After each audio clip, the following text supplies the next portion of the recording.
ठीक है। जी मैम। तो हम लोग कौटिल्य को खत्म किए थे ना। इसमें एक स्टूडेंट है जो हमारे वहाँ बीएचयू से ही है। प्रमोद नाम है। पूरा नाम तो नहीं पता है, जुड़े होंगे तो होंगे। तो जूनियर है काफी। अभी एमए कंप्लीट हुआ है, पीएचडी में शायद इन्वॉल्व नहीं हुए हैं। तो कल मिल गए हमसे डिपार्टमेंट। ऐसे शेयर कर रहे हैं सिर्फ अ, एक ऐसे बस इंफॉर्मेशन के लिए। कुछ वो बहुत बड़ी फेमस बात है नहीं है। मैम, वो फेमस है प्रमोद जी। अच्छा अच्छा। गरिमा मैम के क्लास के फेवरेट स्टूडेंट है वो। अच्छा अच्छा। तो कह रहे हैं कि कल हमसे बोल रहा है कि मैम आप तो कौटिल्य पढ़ाई, और ऐसे आप पढ़ा देंगे तो कट ऑफ हाई हो जाएगा। सबको सब कुछ बता दे रही हैं, सब आ जाएगा, सबको याद हो जा रहा है, सबको समझ आ जा रहा है। तब तो कंपटीशन बढ़ा दे रही हैं आप तो। तो बताइए क्या किया जाए फिर। उनके तो क्या चाहते हैं, बस आप पढ़ें। उनका मैम वो है ना कि वो 4-5 दिन के बाद क्लास आते थे कभी भी, और आने के बाद पूछते थे कि टॉपिक क्या चल रहा है, अच्छा वो खत्म हो गया, बस यही करके फिर 2-3 दिन गायब, फिर से गायब हो जाएंगे वो। यही चीज उनका चलता रहता था।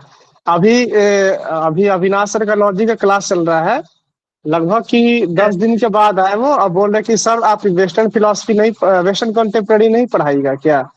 हम बोले देखो, 10 दिन बाद आएंगे पूछेंगे, उसके बाद फिर गायब हो जाएंगे। को हम सामने से बोलते हैं, वो सिर्फ और सिर्फ क्वेश्चन मार्क है। चलिए रिकॉर्डिंग हो रहा होगा, जो भी रिकॉर्डिंग कर रहा हो वो इतना सीख लेगी, इसमें से क्या कट करना है, एडिट कर लिया कीजिए। हाँ, तो हम लोग कौटिल्य खत्म कर दिए थे। हम अगर जैसे ही बोलेंगे कोई बताए तो नेहा जी चालू हो जाएंगी। हो जाइए थोड़ा सा तो, 1 मिनट के लिए। जी मैम। बताइए कुछ कौटिल्य के बारे में, थोड़ा सा ताजा कर दीजिए सब कुछ, फिर से तब कुछ नया शुरू करते हैं। मैम कौटिल्य का राजनैतिक का जो विचार है वो अर्थशास्त्र जो ग्रंथ है उसी में देखने को मिलता है। असम प्रभुता जो है वो मतलब कुल जो वंशज है उसमें रह सकता है, और राजतंत्र को उन्होंने स्वीकार किया है, और बोला है कि राजा जो है वो ईश्वरीय है, और राजा का जो संपत्ति है वो भी ईश्वरीय है, और राजा जो भी आदेश करेंगे वो प्रजा को पालन करना चाहिए। और यही उनका मतलब जो राजा हमें बोल रहे हैं वही मतलब अंतिम आदेश है जो हमें पालन करना है, ऐसा बोला जा रहा है। और श्रम प्रभु जो है वो मतलब राजा के पास ही है, राजा धर्म के प्रवर्तक हैं, राजा ही धर्म को बना रहे हैं, लेकिन जो विधि विधान वो प्रजा के लिए बना रहे हैं उन्हें खुद भी वो पालन करना है। मतलब राजा के अंदर खुद गुण हो फिर वो प्रजा को निर्देश दे कि ये पालन करो। और जो राजा होंगे वो काम क्रोध लोभ अहंकार इससे मुक्त होंगे। और तब अगर काम क्रोध लोभ ये सब अगर उनमें रहा वो राजा का पतन होगा। तो इसीलिए ये सब क्वालिटीज उनके अंदर ये सब गुण नहीं होना चाहिए। और राजा का सुख उसी में है जिसमें प्रजा का सुख हो। और राजा अपने जो राज्य है उसको सुरक्षा प्रदान करेंगे। राज्य में अगर कोई विपद आए उसे वो दूर करने का कोशिश करेंगे, दूरदर्शी होंगे। जो जो अनाथ है उनके अनाथ होंगे, मतलब अगर कोई गलत कंडीशन में है तो उनके मतलब नाथ उनका पिता बोलो कुछ भी बोलो वो वही होंगे। और राजा को अपने मंत्रिमंडल के ऊपर विश्वास होना चाहिए। राजा कोई भी डिसीजन अकेले अकेले नहीं ले सकते, उन्हें ऐसे आलोचना करके डिसीजन लेना है, उनका गुप्तचर रहेगा। और जैसे कि आपने 4 नियम भी बताए थे, तो जैसे अगर राज्य में कोई चीज की कमी है तो राजा वो कमी दूर करेंगे, उसे अर्जन करेंगे, और अर्जित करने के बाद उसे सुरक्षा देंगे ताकि जो अर्जित किए हैं वो कहीं खो ना जाए। और उसके बाद जो नहीं था उसे लाकर सुरक्षा देने के बाद उसको वृद्धि करेंगे। और ये भी बताया था आपने कि जैसे राजकोष है, उसे वो वृद्धि किए, उसके बाद वो किसी जो मतलब योग्य व्यक्ति हो, जिसके पास कुशलता हो, निपुण हो, वैसे व्यक्ति के हाथ में वो जो मतलब राजकोष है उसे मतलब क्या बोलते हैं, प्रदान करेंगे। और आपने कौटिल्य का 7 तत्व के बारे में भी बात किया था। तो 7 तत्व के बारे में बात किया था, जिसमें राजा पहले थे, मंत्री थे, स्थान था, किला था, राजकीय जो व्यवस्था था वो था, कोष था, सेना या मित्र था। और आपने ऐसे बताया था कि राजा के पास 3 शक्ति होते हैं। एक तो परामर्श दान होंगे, मतलब किसी को अगर कोई प्रॉब्लम है तो उसका वो सॉल्यूशन करेंगे। और राजा का एक स्वयं का शक्ति होगा, मतलब उनका जो क्वालिटी है उनपे, उनका जो सोल का या फिर मुंह का एक तेज होगा, मतलब खुद का एक गरिमा होगा। और फिर आपने ये भी बताया था कि जैसे कि अगर मतलब राजा किसी को अपने प्रभाव में ला सकते हैं, मतलब होता है ना मोटिवेशनल स्पीकर टाइप, मतलब वो हम्म, अपना प्रभाव क्या मैम? हाँ बोलिए बोलिए। हाँ, मतलब लीडरशिप क्वालिटी होगा राजा में, बस इतना ही बात हुआ था। अच्छा, बहुत अच्छा, बहुत अच्छा। एकदम। आप क्या करते हैं, नोट करते हैं कि मतलब ऐसा लगता है कि आपने हमको कॉपी कर लिया है।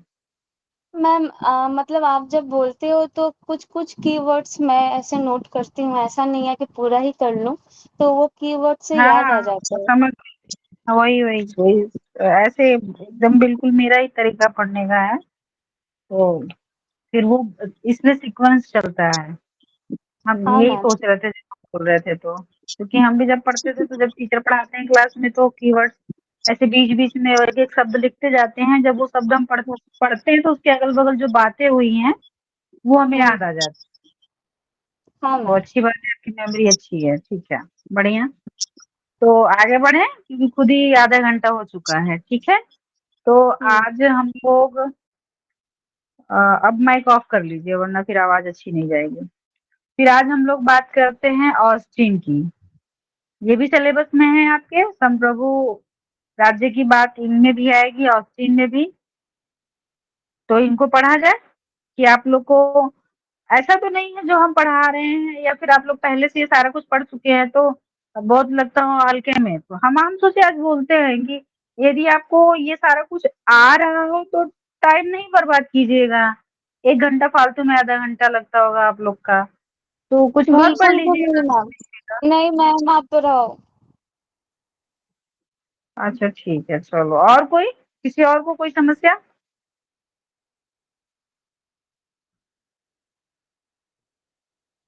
नहीं अनुज जी मैम। आप? अच्छा ठीक है, चलिए। और हाँ ठीक, ठीक है, बता देते हैं, बहुत लंबा समय भी नहीं लेंगे, बस जितना जरूरी हमको लगता है कि एग्जाम में इससे ज्यादा तो आता नहीं है। बस इन लोगों का जो मेन मेन कीवर्ड्स है यदि वो आ रहा हो तो हम उनसे जो चीजें नहीं भी पढ़े हैं, यदि उनका कोर पॉइंट आपको बेस पता है, आधार पता है, तो हर चीज ऐसा नहीं है कि हर चीज हम जान ले किसी के बारे में, लेकिन उस जो एक सीरीज होती है उस सीरीज की एक कड़ी को भी आप जानते हैं तो दूसरे कड़ी को जोड़ लेना अगर जान गए हैं तो आप पहचान जाएंगे कि ये जो सिद्धांत है कहीं ना कहीं उन्हीं का है। ऐसे भी हम क्वेश्चन पकड़ते हैं ना, हम हर चीज पढ़े हो ऐसा नहीं होता है। किसी एक थ्योरी को आप पढ़े हैं उसी फिलोसफर के, दूसरी थ्योरी को आप जोड़ के पकड़ सकते हैं कि ये उन्हीं का होगा। ठीक है। तो आज हम ऑस्टिन की बात करेंगे। तो जॉन ऑस्टिन है ना। इनमें भी हम स्वर्निटी की बात करेंगे, संप्रभुता की बात करेंगे। और ये किसके लिए है संप्रभुता, इसकी बात क्यों हो रही है, राज्य में कैसे लोग रहेंगे जिससे कि एक समृद्ध राज्य बन सके, राज्य एक समृद्ध राज्य स्थापित हो जहाँ पे सकुशल मंगल सब कुछ, चारों तरफ खुशहाली हो, व्यवस्थाएं हो, है ना। इसीलिए तो हर कोई अपना अपना पॉइंट ऑफ व्यू दे रहा है, अपना दृष्टि दे रहा है, अपना विचार दे रहा है कि लोग, समाज कैसा होना चाहिए, समाज में व्यवस्था कैसी होनी चाहिए और लोगों पर ध्यान देना है, जनता पर ध्यान देना है। तो किसी को लगेगा जनता अगर अधिकारी हो तो राज्य अच्छा होगा, किसी को लगेगा एक शासक के हाथ में सब कुछ होगा तो राज्य अच्छा होगा, किसी को लगेगा दोनों की म्यूचुअल अंडरस्टैंडिंग होगी तब राज्य अच्छा होगा। तो सब लोग क्या कर रहे हैं, एक तरीके से समाज में लोगों के रहन-सहन, उनके रहने का जो ढंग तौर तरीका है, उसको व्यवस्थित करने के लिए अपने विचार दे रहे हैं। तो उसी में ऑस्टिन भी अपने विचार को देते हैं। और सब में और ऑस्टिन में क्या अंतर होगा? जो ऑस्टिन है वो संप्रभु को ना, जो संप्रभुता है उसके लिए लोगों से थोड़े हटके, थोड़े अलग बात करते हैं। उनका जो लोग नैतिकता की बात करेंगे, लोकतंत्र की बात करेंगे, उपयोगिता की बात करेंगे। लेकिन ये ना इनका जो संप्रभुता का सिद्धांत है, उसका यूज़ वो कानून के विश्लेषण के लिए करते हैं। उनके संप्रभु सिद्धांत में जितने भी नियम आएँगे आप देखेंगे, तो कहीं न कहीं वो लॉ की बात कर रहे हैं। तो ये क्या कह रहे हैं कि संप्रभुता कुछ नहीं है, सिर्फ़ आदेश क्या है, का संप्रभुता नहीं कह रहे हैं, आदेश क्या है, कानून क्या है।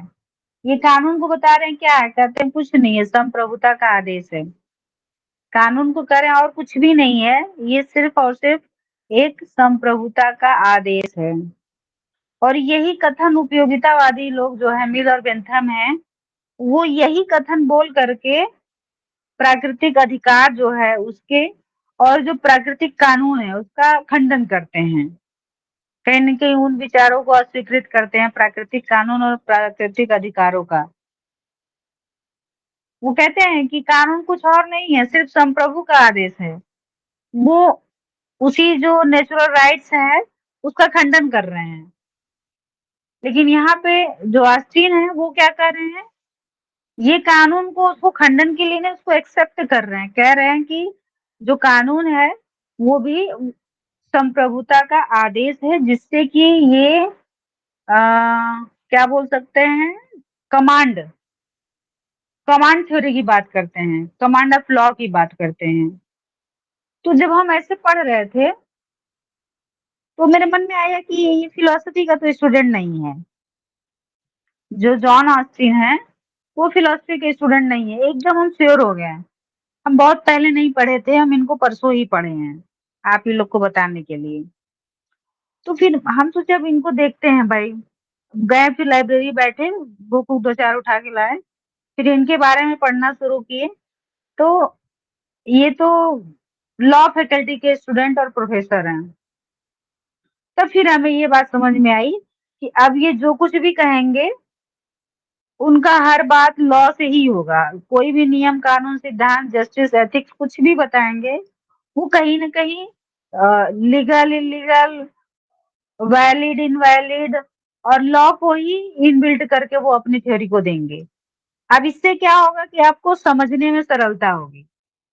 कि आप फिलॉसफी में पढ़ रहे हैं ऑस्टिन को, तो आप उसकी फिलॉसफी ही जानना चाहेंगे।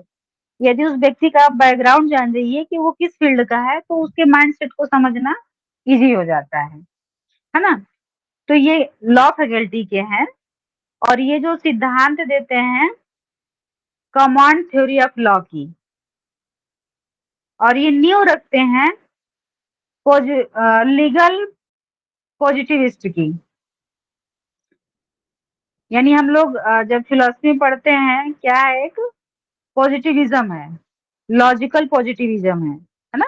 तार्किक प्रत्यक्षवाद। यहाँ पे यथार्थ प्रत्यक्षवाद है ये, यथार्थ प्रत्यक्षवाद। लीगल विधिक विधिक प्रत्यक्षवाद, या आप कहेंगे यथार्थवादी कानून। लीगल पॉजिटिविस्ट हैं, ये इसकी नींव रखते हैं। ये कीवर्ड है, याद रखिएगा कभी मैच कराने के लिए। जैसे आइडियलिस्ट पूछ दे, रियलिस्ट पूछ दे, हीगल उसमें दे दे, प्लेटो दे दे, कांट दे दे, तो उसी तरीके से अगर इनका भी नाम दे दे तो लीगल पॉजिटिविस्ट हैं ये, है ना? ये ध्यान रखिएगा। इसको कहते हैं यथार्थवादी कानून। अब यथार्थवादी कानून क्या है, ये सिद्धांत हम बताएंगे, आगे समझाएंगे। पहले सिर्फ एक भूमिका बना रहे हैं कि उनके बारे में पहले आप, जिसको आप पढ़ने जा रहे हैं उसके बारे में थोड़ा सा जान जाइए कि उसका फील्ड क्या है और वो कौन सी थ्योरी की बात करते हैं। कमांड थ्योरी ऑफ लॉ की बात कर रहे हैं। और जो पॉजिटिविस्ट, लीगल पॉजिटिविस्ट है, वो पॉजिटिव लॉ के नाम से भी जाना जाता है। Positive law, legal positivist positive law के भी नाम से आता है। इनके ये थोड़े से जो कीवर्ड थे, जो कोर पॉइंट थे, वो जान लीजिए। और ये अपने डिपार्टमेंट में इनको कुछ ऐसे शब्द हैं, जैसे कि प्रोफेसर नहीं रहे वहां पे कुछ ऐसे बोला जाता है, juris juris prudence of department, juris prudence of department. ये इंग्लैंड के विधि शास्त्री हैं, इंग्लैंड के। थोड़ा कठिन होता है ये थोड़ा नाम बोलना, ज्यूरिस प्रूडेंस। ये क्या होता है ना कि ये उस डिपार्टमेंट के उस पद पे हैं, तो कहीं ऐसे सेमिनार में जाते हैं तो ज्यूरिस प्रूडेंस पे इनका बहुत सारा लेक्चर है, उसी को कंपाइल करके उसको बुक फॉर्म में ये कन्वर्ट कर दिए, पब्लिश करा दिए। अपने सेमिनार्स के जो इनके टॉपिक थे, जो आर्टिकल्स थे, उसको ये पब्लिश करा दिए बुक के रूप में, पुस्तक के रूप में, जिसका नाम द प्रोविंस ऑफ ज्यूरिस्प्रूडेंस से ही रखे थे, ज्यूरिस्प्रूडेंस डिटरमाइंड ना, the province of jurisprudence determined.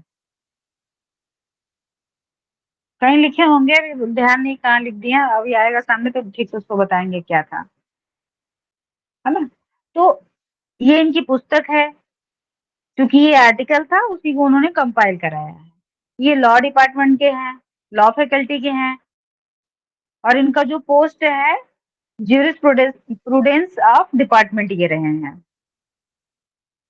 अब इनकी थ्योरी सुनिएगा, ध्यान से समझिएगा, बहुत कुछ, बहुत बड़ी बात नहीं कहेंगे। जब ये कमांड थ्योरी ऑफ लॉ की बात कर रहे हैं, कमांड, कमांड का मतलब क्या है, आदेश देना।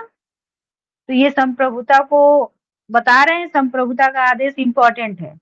जैसे कि आप कौटिल्य में भी पढ़े और लोगों में भी पढ़े कि जो संप्रभु है वो क्या है, बोले एक पावर है। संप्रभु का मतलब होता है सुप्रीम पावर, एक ऐसी शक्ति है जो अदृश्य है, अमूर्त है, लेकिन उसका जो वहन कर रहा है वो तो मूर्त है। वो बॉडी है, इंस्टीट्यूट है, यूनिवर्सिटी है। बॉडी इन द सेंस केवल व्यक्ति की बात नहीं कर रहे हैं।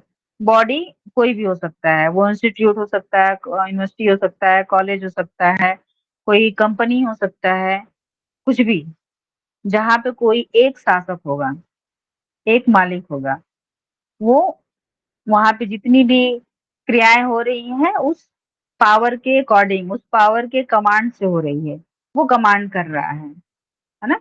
जैसे कंप्यूटर में ओएस है, ओएस को हटा दीजिए, कंप्यूटर खत्म। आप प्रिंटर को अब क्लिक कर दीजिए प्रिंट करने के लिए, वो नहीं करेगा, क्योंकि जो उस आपके साथ, जो आप तो बस की को, बटन को टच कर रहे हैं, लेकिन अंदर जो कमांड दे रहा है वो ओएस है, ऑपरेटिंग सिस्टम है। तो कहीं ना कहीं जो सोवर्निटी है वो ऑपरेटिंग सिस्टम ही होगा, उस बॉडी का, उस संस्था का, उस इंस्टीट्यूट का, है ना। तो अब ये क्या कह रहे हैं कि वो जो शासक है वो कैसा होना चाहिए, वो कैसा होगा, संप्रभु क्या है। तो ये कानून का विश्लेषण करते हैं, यानी कि कानून के आधार पे संप्रभुता की परिभाषा देते हैं। संप्रभुता का विश्लेषण ये कानून के नियमों के साथ करते हैं। ये नैतिकता की बात, एथिक्स की बात, एस्थेटिक की बात, लॉजिक की बात नहीं करेंगे, क्योंकि ये लॉ डिपार्टमेंट के विद्यार्थी हैं, इसलिए इनका हर सिद्धांत लॉ के अकॉर्डिंग होगा। तो ये सर्वोपरि लॉ को ही रखेंगे। लॉ में क्या होता है कि अगर आप एविडेंस ला दिए जज के सामने, आपने वो मर्डर नहीं किया है, लेकिन सामने वाले ने सारा एविडेंस आपके खिलाफ प्रस्तुत कर दिया कि आपने किया है, तो अब वहां जो जज बैठा है उसे भी पता है कि आपने नहीं किया है, तब भी क्या वो आपको यह जजमेंट दे सकता है कि आप निर्दोष हैं? क्लीन चिट आपको नहीं मिलेगा, क्योंकि सारे एविडेंस आपके खिलाफ हैं, सब दोषी ठहरा रहे हैं आपको। आप सिद्ध हो रहा है कि आप ही मर्डर किए हैं। तो इसका क्या तात्पर्य है? वो जो कमांड है, जो आदेश है, वो न्यायपूर्ण अन्यायपूर्ण हो सकता है, लेकिन इलीगल नहीं होगा, अवैधानिक नहीं होगा। ये बहुत बड़ी बात है। आप देखिए ऐसा होता भी है क्योंकि जो जजमेंट है वो तो गवाहों के आधार पे होते हैं। जिसने इकट्ठा कर लिया वो जी।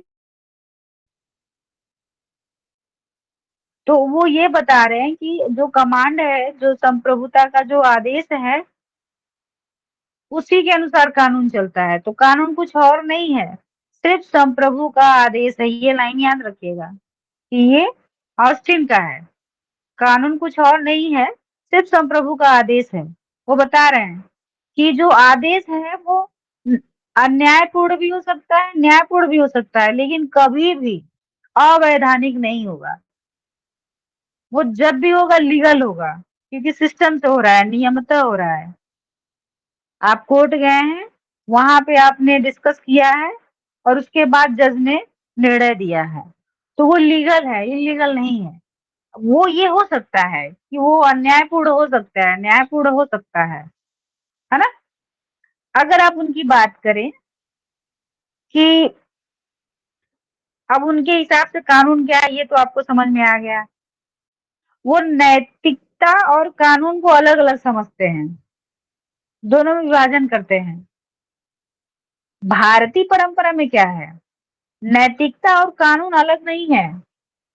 इसलिए आपके जो धर्म बने हैं, जो धर्म शास्त्र बने हैं, आप जब उसमें न्याय ढूंढते हैं और कानून की बात करते हैं, जब दंड की बात होती है, सजा की बात होती है, तो आप वहां पे कहीं ना कहीं नैतिक भी होते हैं। केवल सजा नहीं सुनाई जाती है। नैतिकता और कानून दोनों अलग नहीं होते हैं भारतीय परंपराओं में। ये चीज आपको क्लियर हो रही है कि नैतिकता और कानून दोनों अलग नहीं, एक है।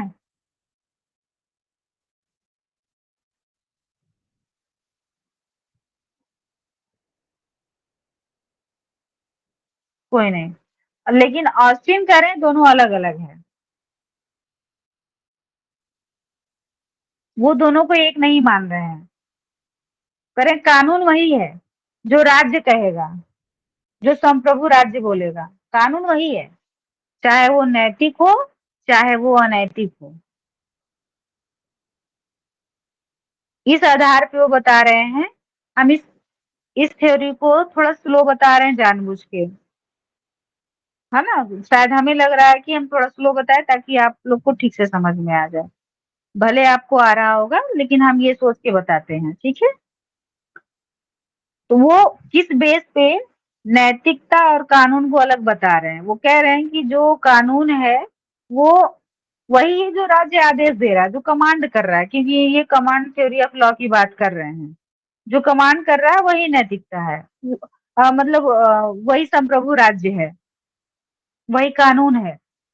वो नैतिक भी हो सकता है, अनैतिक भी हो सकता है। ये इनका कानून का नियम है। और ये कानून को सार्वभौमिक आदेश बताते हैं, क्योंकि जिस राज्य में ये संप्रभु राज्य, जहाँ पे ये शक्ति है, पावर है, जो शासक है, वो उस पूरे एरिया की बात कर रहा है, उससे पूरा कमांड होगा। इसलिए जो इनका कानून है वो सार्वभौमिक आदेश है। ये भी की पॉइंट है। जो ऑस्टिन का कानून है वो क्या है? सार्वभौमिक आदेश है, और जिसको सभी को पालन करना है, सब बाध्य हैं उसके आदेश को मानने के लिए, बाध्य हैं, कंडीशनल नहीं है।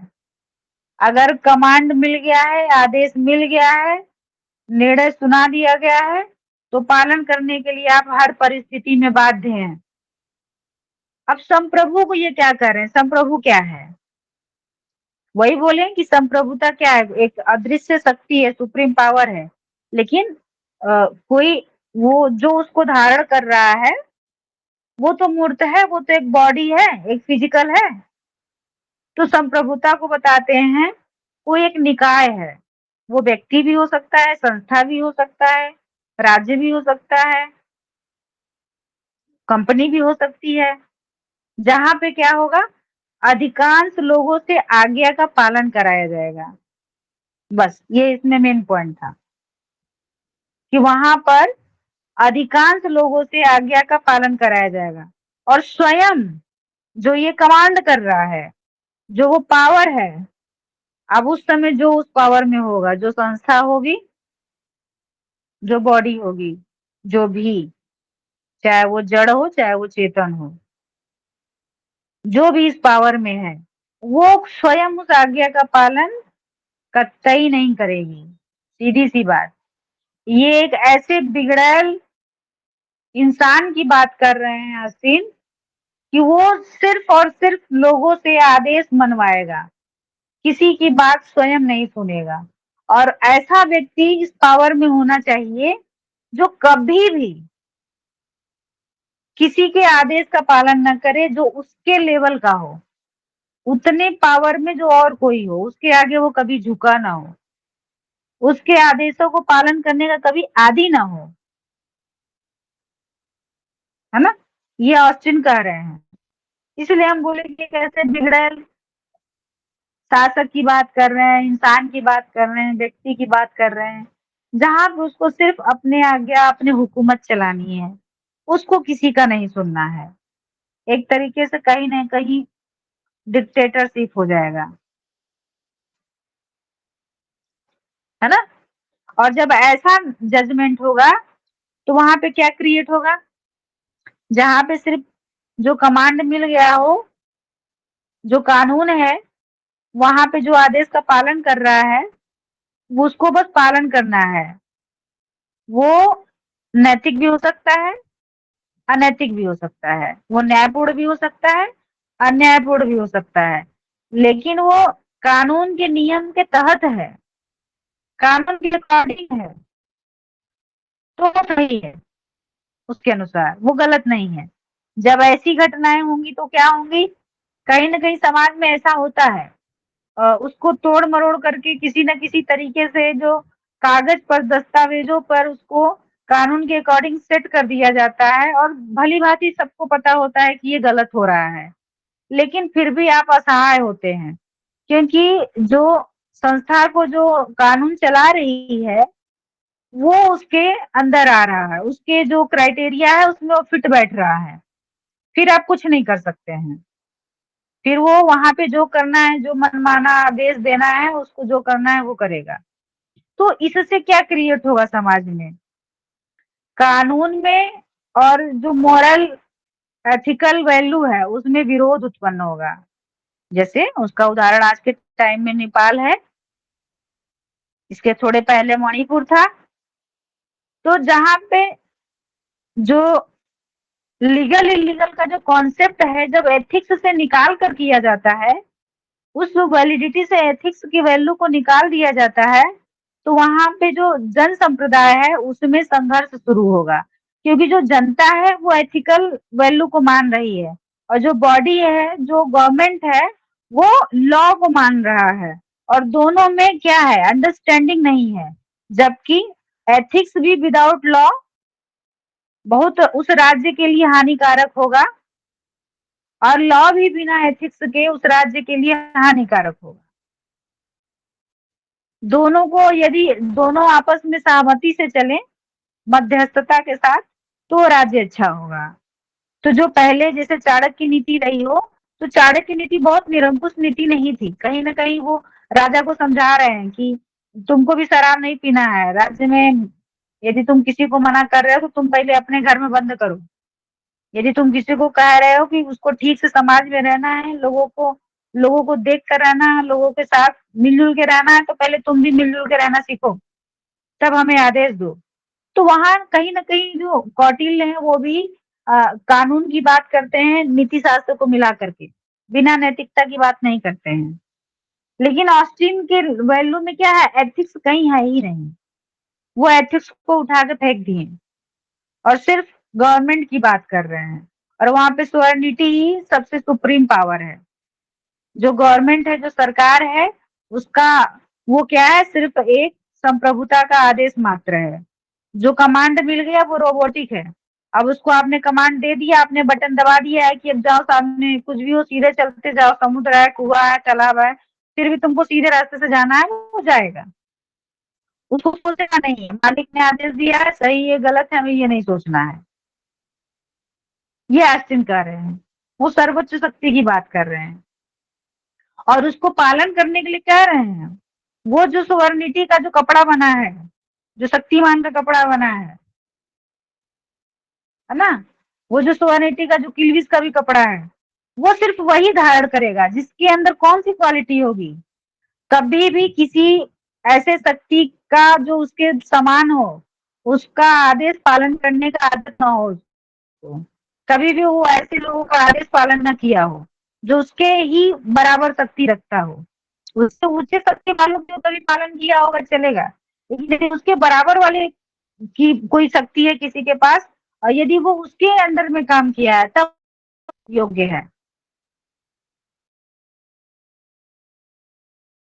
तो पावर ही नहीं आएगा शक्तिमान का ड्रेस पहन के, तो वो कह रहे हैं शक्तिमान का ड्रेस वही पहनेगा जो जिसके अंदर ये वाली क्वालिटी होगी, जो सिर्फ कमांड किया हो लोगों को, कभी किसी के कमांड के अंडर में ना आया हो, सिर्फ आज्ञा का पालन करवाया हो, कभी किसी की आज्ञा का पालन किया ना हो, है ना। ऐसे लग रहा है किसी बिगड़ैल औलाद की बात कर रहा हूँ, और जो एथिक्स है ना उसका बाप है, किसी दिन चाटा लगा देगा तो इनका सिद्धांत सुधर जाएगा। पढ़ते समय हमको ऐसा महसूस हुआ है ना, इनके आस्तीन की थ्योरी पढ़ के बहुत गुस्सा आ रही थी हमको। ठीक है, सिद्धांत है तो मैम पढ़िए। वो ये जो जेल आस्तीन है कंटेम्प्रेरी में वही है क्या जो वाक् क्रिया वगैरह का देते हैं स्पीच एक्स्ट्रा? हम भी यही सोचना चाह रहे थे, लेकिन ये जॉन ऑस्टिन की बात आ रही है। जेएल तो बार बार हम खोजे लेकिन वहां पे जेएल नहीं लिखा था। ओह, अब उनका डेट ऑफ मैं भी बर्थ वही मैच पे कर कंफ्यूज हो रहा लीजिएगा, उनका देख लीजिएगा जेएल ऑस्टिन का डेट ऑफ बर्थ क्या है। इनका तो 1790 से, और पुस्तक में गलत दिया था 1895। फिर हम सोचे यदि 1790 में थे और 1895, 105 साल हो गया। तो फिर हम दूसरे पुस्तक उठा के लाए, तो उसमें वो क्या किया था कि 95 का उलट पुलट हो गया था, टंका व्यवस्था रहा होगा टाइपिंग का, तो वो टाइपिंग मिस्टेक था, 59 को 95 कर दिया था। यदि डेट ऑफ बर्थ सेम होगा और इंग्लैंड का व्यक्ति होगा, लॉ फैकल्टी का होगा जेएल ऑस्टिन, तो वो यही है ना। ये आप लोग देख लीजिएगा, हम सोचे थे कि एक बार चेक कर लें लेकिन नहीं किए, बार बार ये जॉन ऑस्टिन आ ये जो रहा था, जेल तो वो आस्तीन है मैम, एल से क्या ये है। रिनोल्ड ब्रिटिश फिलोसफर ये है जेल आस्तीन, और इनका मार्च 1911 दिखा हाँ रहा है, इंग्लैंड के ही है, हाँ, तो जिसका ये कि वही स्पीच वही ये थ्योरी दूसरे वगैरह हैं। पढ़ते हैं। हाँ वो, अरे भाई वो अच्छी थ्योरी है। वो आप जी वहाँ मैम। शब्दों पे कमांड कर रहे हैं, वो एनालिटिकल फिलोसफी है वहाँ पे, है ना। जी मैम। वो तो आपके कंटेम्प्रेरी मूर रसेल वगैरह के बहुत बाद आते हैं, जेल ऑस्टिन विटगेस्टीन के जी बाद मैम। आते हैं। हाँ, तो ये हाँ दूसरे हाँ। हैं, हमें ये समझ आ गया था कि ये दूसरे हैं। हाँ, यस, यस मैम। और जेएल एक ऑस्टिन चीज है। का जन्म जो हुआ है 1911 में, और 1960 तक ये हाँ, जीवित ये थे। सब तो समझ गए। ठीक ठीक, चलिए क्लियर हो गया ना। इनका एक कथन है, मतलब कथन का एक सिद्धांत है कि पहली बार संप्रभु का जो कॉन्सेप्ट है उसमें कोई हैबिट को एक्सेप्ट कर रहा है, और उस हैबिट को एक्सेप्ट भी कर रहा है और लीगल भी बता रहा है, वो यही जॉन ऑस्टिन है। तो हम पहली बार किसी लॉ फैकल्टी के मेंबर को, स्टूडेंट को मन से पढ़े थे और मेरा मन यही खिन्न हो गया था। तो हमको लगा क्या लॉ के लोग ऐसे ही पढ़ते हैं, ऐसे ही लिखते हैं क्या, बता रहे हैं मतलब कौन सी फिलोसफी इनकी है, क्यों पढ़ रहे हैं, क्यों पढ़ रहे हैं। लेकिन ये बात सत्य है कि इन्होंने जो लॉ का वकालत किया है कि यदि आदेश हो गया है, आपने गवाह ला दिए हैं, तो वहाँ एथिक्स नहीं चेक होता है, ये तो सत्य है। तो इन्होंने बहुत हिम्मत से, बहुत साहस से लिखा है सत्य बात को। इनको लोग बुरा कहेंगे, भला कहेंगे, ये अलग बात है। ये सही बात है ना। आप कोर्ट में जाइए, आप गवाह प्रस्तुत कर दीजिए, जिसको आपको चोर साबित करना वो चोर नहीं है, और वो नहीं प्रूफ इकट्ठा कर पा रहा है कि हम चोर नहीं है, तो आप जीत जाएंगे ना। तो इनकी ये थ्योरी बहुत सही है, ये कह रहे हैं। और आदत की सबसे पहली हैबिट की यदि कोई बात किया है संप्रभुता के लिए और उसको गुड हैबिट बताया है, इवन मतलब लीगल थॉट बताया, लीगल कॉन्सेप्ट बताया, तो वो जॉन ऑस्टिन है। अब आदत की बात ये क्या कर रहे हैं, मतलब कैसे आप ये प्रासंगिक बता रहे हैं आदत को कैसे। इनकी ये भी लाइन बहुत सही है। इनका कहना है कि कितने लोग होते हैं जो कितने लोगों को श्रेष्ठ मान लेते हैं, उनकी आदत होती है। जैसे कि अब कोई बागेश्वर को श्रेष्ठ मान लिया होगा, कोई अनिरुद्धाचार्य को श्रेष्ठ मान लिया होगा, कोई प्रेमानंद महाराज को श्रेष्ठ मान लिया होगा, सबके अलग अलग होंगे ना। कोई अपने अगल बगल सोसाइटी में किसी को श्रेष्ठ मान के उसका अपना अपना आइडियल बना के रखा होगा। ये आदत होती है मनुष्यों की कि वो किसी न किसी को श्रेष्ठ मान के चलता है। तो ऑस्टिन कह रहे हैं कि कितने लोगों की आदत होती है कि वो कितने लोगों को श्रेष्ठ आदतन मान लेता है। ये स्टेटमेंट इन्हीं का है ना। तो संप्रभु के लिए हैबिट की बात कोई एक्सेप्ट कर रहा है और उसको रेलिवेंस बता रहा है तो वो ऑस्टिन है। ठीक है, ये बात समझ में आई।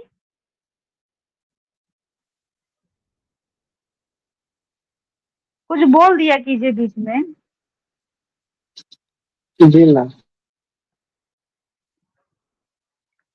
और जब ये अब इनका वो जो आपका एक सिद्धांत था कि नैतिकता और कानून अलग अलग है, तो उसमें उन्होंने एक कॉन्सेप्ट दिया था कि जो कानून है उस वो कहीं ना कहीं उसमें शक्ति जुड़ी होती है, इस आधार पे भी वो अलग है। लेकिन जो नैतिकता है उसमें स्वेच्छा है। नैतिकता जो है उसमें स्वेच्छा है ना। आप क्या बोलते हैं कि बड़ों का आदर करना चाहिए, करिए नहीं, करना चाहिए, वो आपके ऊपर है। आप किसको प्रणाम करेंगे, किसको नमस्कार करेंगे, किसका पैर छुएंगे, आपको जो जितना प्रभावित कर लेना आप उसको उतना सम्मान देंगे। ये जबरदस्ती की बात नहीं है, ये स्वेच्छा की बात है। लेकिन ये बता रहे हैं कि जो कानून है उसमें शक्ति है और नैतिकता में जो नैतिकता के नियम है वो स्वैच्छिक है, स्वेच्छा पे जुड़ी है। लेकिन यदि यही जो स्वेच्छा की बात है इसको नियम के द्वारा पालन कराया जाए। किम जोंग है ना, कोई अपने घर में किसी अपने बेटे का किसी का किम जोंग नाम नहीं रख सकता, मतलब हर हाल में उसकी तारीफ भी कोई उसको मोटा भी नहीं कर सकता,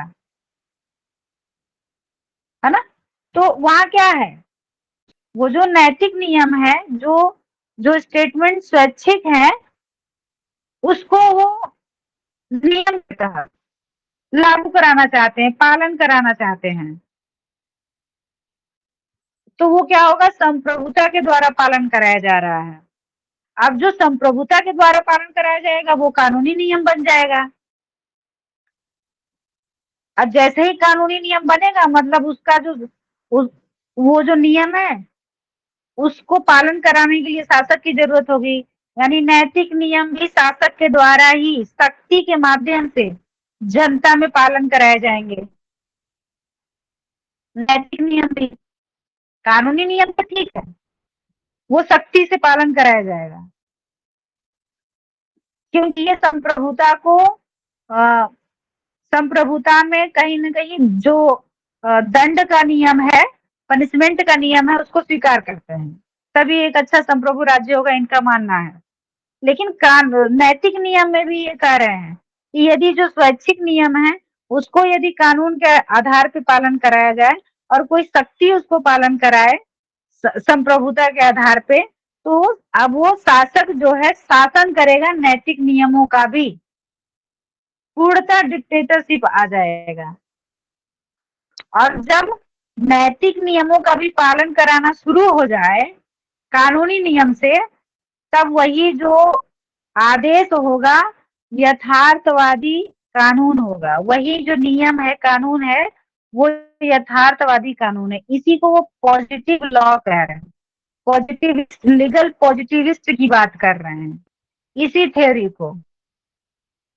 पॉजिटिव लॉ की जो बात है वो यहीं पे है। कह रहे हैं कि नैतिक नियम और कानून नियम में अंतर है, दोनों अलग हैं। जो कानून नियम है वो सख्ती, उसमें सख्ती जुड़ी होती है, दंड जुड़े होते हैं। लेकिन नैतिक नियम में इच्छा होती है, स्वेच्छा होती है। वहां पे कोई दबाव नहीं होता है, कोई बाह्य शक्ति कार्य नहीं करती है। लेकिन इसी नैतिक नियम को पालन कराने के लिए प्रभुता का प्रयोग कराया जाएगा, तो यही नैतिक नियम कानूनी नियम बदल जाएगा। और जैसे ही कानूनी नियम बदल जाएगा, बन जाएगा, तब यह किसी शासक के द्वारा सख्ती के माध्यम से जनता पर लगा जाएगा, पालन कराया जाएगा। और यही जो है, जब नैतिक नियम का पालन सख्ती के माध्यम से कराया जाएगा, तब वह आदर्श यथार्थवादी कानून बनेगा।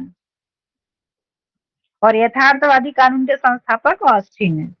लीगल पॉजिटिविस्ट के जो संस्थापक है वो ऑस्टिन है। इसमें कहीं कोई दिक्कत?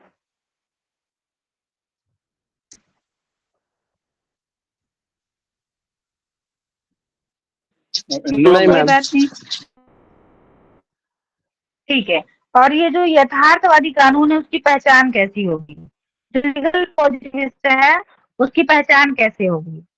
तो उसका जो माध्यम है, जो स्रोत है, वो दंड व्यवस्था है। उसका जो माध्यम है, जो स्रोत है, वही बता रहे थे कि वो पनिशमेंट को मानते हैं। उसका जो स्रोत है वो दंड व्यवस्था है। क्यों? क्योंकि कह रहे हैं कि जो संप्रभुता का आदेश होता है वो अविवेकपूर्ण भी हो सकता है। विवेकपूर्ण तो होगा, ठीक है, अविवेकपूर्ण भी हो सकता है उसका कमांड, लेकिन वो कभी भी गैर कानूनी या असंवैधानिक नहीं होगा। इसलिए ये जो नियम बता रहे वो यथार्थवादी कानून है, वो बहुत रिजिड है। जब यथार्थता आती है ना, जब आप एब्सोल्यूट की बात करते हैं, अगर आप याद करें हेगल में, ब्रेडले में, तो जब एब्सोल्यूट की बात आती है तो बहुत एक पढ़े हेगल का कि ये जो प्रत्ययवाद है वो एकदम चरम सीमा पर है, प्रत्ययवाद का एक अति कर देते हैं हेगल, है ना। तो जहां पे भी एब्सोल्यूट आता है वो अपने अंत अवस्था में होता है एकदम। तो ये भी एब्सोल्यूट की बात कर रहे हैं, यथार्थवादी कानून की बात कर रहे हैं। तो वहां पे कोई भी नियम होगा वो बहुत सशक्त होगा, बहुत रिजिड होगा, वहां कोई भी फ्लेक्सिबिलिटी नहीं होगी, दया भाव या कंसेशन का जगह ही नहीं होगा वहां पे। जैसे आप पढ़े होंगे जैन में अणुव्रत और क्या है, महाव्रत, अणुव्रत महाव्रत। तो आपके मन में आता होगा कि जो अणुव्रत है वो थोड़ा लचीला होता है, थोड़ा सरल होता है, लेकिन जो महाव्रत होता है वो बहुत कठिन होता है। मतलब वहां पे क्या है, वहां पे जो आपने शपथ ले लिया है, जो आपने प्रतिज्ञा कर ली है कि आप इतने दिन ऐसे रहेंगे, आप उसमें आपको फीवर आ जाए, बुखार आ जाए, आप मर जाइए, लेकिन उस व्रत को नहीं तोड़ेंगे, कि आप व्रत में आप दवा खा लीजिए, नहीं करेंगे। इतने रिजिड होते हैं। वही यहाँ पे भी एब्सोल्यूट की बात कर रहे हैं ये, उसी उस चरम सीमा की बात कर रहे हैं कानून के लिए, कि जो नैतिक नियम है यदि उसको कानूनी नियम से बनाया जाए, यानी कि सड़क में चलते आदमी को झापड़ मारे कहा जाए नमस्ते करो, दिख नहीं रहा है, तुमसे बड़े हैं, तुमसे ढंग का कपड़ा पहने, तो समझ नहीं गए कि कुछ तुमसे पावर ज्यादा ही होगा। आप रास्ते में चलिए, अगर आपको लगे कि आपसे छोटा दिख रहा है, समझ में आ रहा है, तो दो झापड़ दीजिए। बोले तुमने नमस्ते नहीं किया, करिए, खड़ो भी नहीं खड़ा होकर नमस्ते। ये अति है, ये किसी नियम का, किसी कानून का अति व्यवस्था है, अति कर देना। इसलिए यथार्थवादी आ गया यहाँ पे, है ना। तो उनके जो की पॉइंट्स है वो हमें उम्मीद है कि आप समझ ही गए होंगे। अगर आपको थोड़ा सा कंपैरेटिव बता दें, जरूरी भी है जिससे क्लियरिटी हो जाए, थोड़ा लॉक से इनका यदि हम कंपैरिजन कर दें, तो लॉक क्या है, लिबरल फिलोसोफर हैं, लिबरलिज्म के उदारवादी व्यवस्था की बात कर रहे हैं। क्योंकि ये बहुत कठोरवादी, इसलिए ठीक इनका जो तुलना होगा वो उदारवादी से होगा, है ना। तो लॉक क्या कह रहे हैं कि जो राज्य है उसकी जो संप्रभुता है वो किसमें होगी? जनता में होगी। वो शासक में दे ही नहीं रहे हैं संप्रभु शक्ति।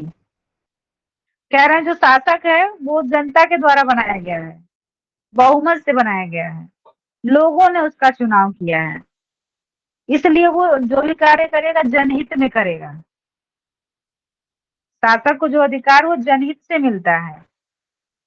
वो प्राकृतिक कानून और जो नैतिकता है वो दोनों, जो प्राकृतिक कानून है, नेचुरल राइट्स है या लॉ है, और जो नैतिकता है राज्य में, वो राज्य से ऊपर है। यहाँ पे क्या है? राज्य ऊपर है।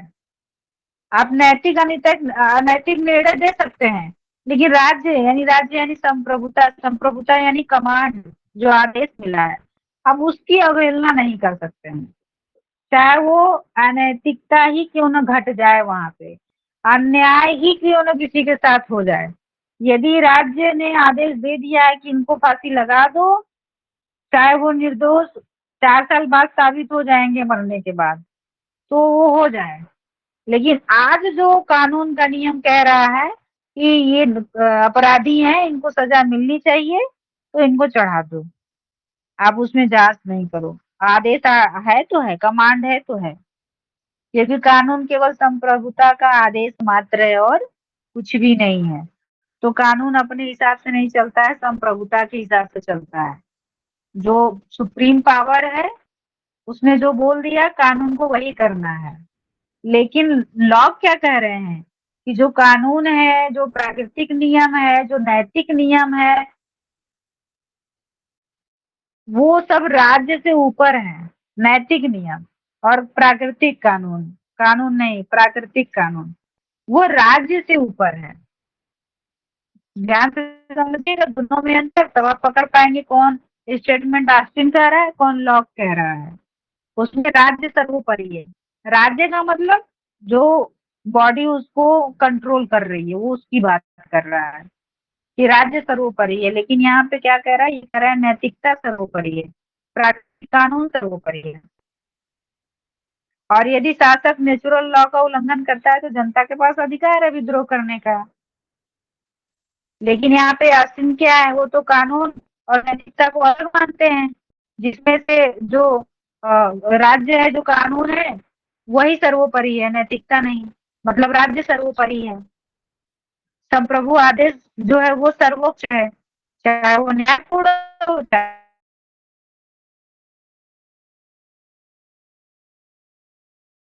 इस आधार पर क्या कहेंगे? इस आधार पर कहेंगे कि आस्तीन का उद्देश्य जो राज्य है वो कैसा है, उसका केवल और केवल पर्पज होगा कानून बनाना, उसे हर हाल में लागू करना। ये बहुत इंपॉर्टेंट लाइन है कि इनके राज्य का उद्देश्य क्या होगा, मतलब जो सोवर्निटी है उसका उद्देश्य क्या होगा, जो उसको कंट्रोल कर रही है उसका उद्देश्य क्या होगा, कानून बनाना। और किसी भी परिस्थिति में, किसी भी स्थिति में, किसी भी तरीके से, हाउ एट एनी रेट, किसी भी तरीके से उस नियम का पालन कराना, व्यवस्था बनाए रखना, चाहे वो जो कानून है, जो सत्ता है, वो धीरे धीरे निरंकुशता की ओर क्यों न बढ़ रही हो। निरंकुश शासन हो जाए चलेगा, लेकिन उस कमांड की अवहेलना नहीं होनी चाहिए।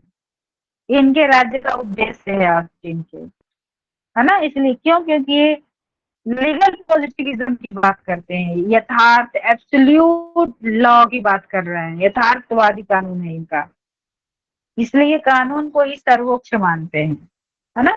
तो इतना हम सोचे कि थोड़ा आपका लॉ से कंपैरेटिव करा दें, और इनका अगर एक एक लाइन में समझेंगे तो जो संप्रभुता है वो सर्वोच्च है, किसका? ऑस्टिन का है। अविभाज्य है, विभाज्य नहीं है। असीमित है, क्योंकि वहां तो कोई सीमा ही नहीं है भाई शक्ति का, कमांड का, पावर का, है ना। और किसी भी बंधन में ये नहीं है, क्योंकि ये किसी के आज्ञा का पालन नहीं करेगा, बस इसको अधिक से अधिक लोगों में अपने आज्ञा का, अपने नियमों का पालन कराना है। तो ये किसी भी कानून से बंधा नहीं है।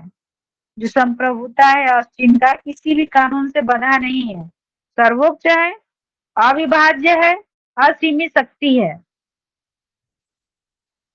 ठीक है, ये चीजें यहाँ तक क्लियर हुई।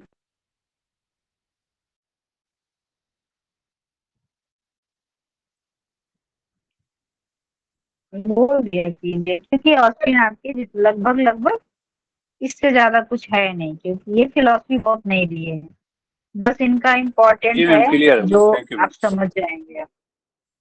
हाँ, तो इससे ज्यादा नहीं आएगा इनके बारे में, क्योंकि इनकी उतनी जगह भी नहीं है फिलोसफी में। कुछ पूछ ले यही बहुत है, और इनका भी पूछ सकता है, और इनका जो सर्वोच्च शक्ति है सब प्रभुता वो पूछ लेगा, और ये राज्य को ऊपर मानते हैं ये पूछ सकता है, और इनके राज्य का उद्देश्य क्या है, कानून बनाना और उसको लागू करना, व्यवस्था को बनाए रखना, ये हो सकता है। इनका पॉजिटिव लॉ पूछ सकता है, कमांड थ्योरी ऑफ लॉ पूछ सकता है।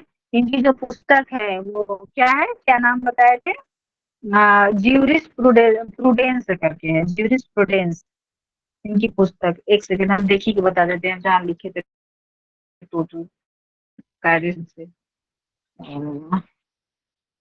द प्रोविंस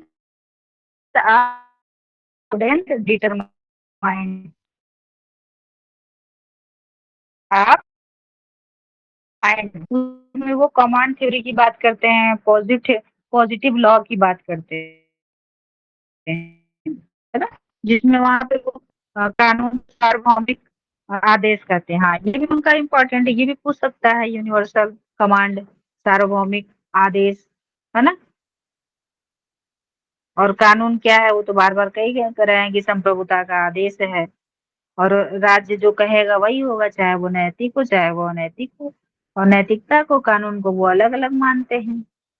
और आदत की बात ये पूछ सकता है कि संप्रभुता में आदत की बात कोई स्वीकार करता है, प्रासंगिक मानता है, तो वो ऑस्टीन है, क्योंकि जो जिनके अंदर उतनी पावर नहीं होती, उतनी शक्ति नहीं होती, उनको अपना महत्व नहीं पता होता, उनका अपना क्वालिटी नहीं होता है, तो वो कह रहे हैं कि बहुत सारे ऐसे लोग होते हैं जिनको अपना समाज में श्रेष्ठ मान लेते हैं, उनकी आदत होती है किसी न किसी को अपना श्रेष्ठ मानना बनाना।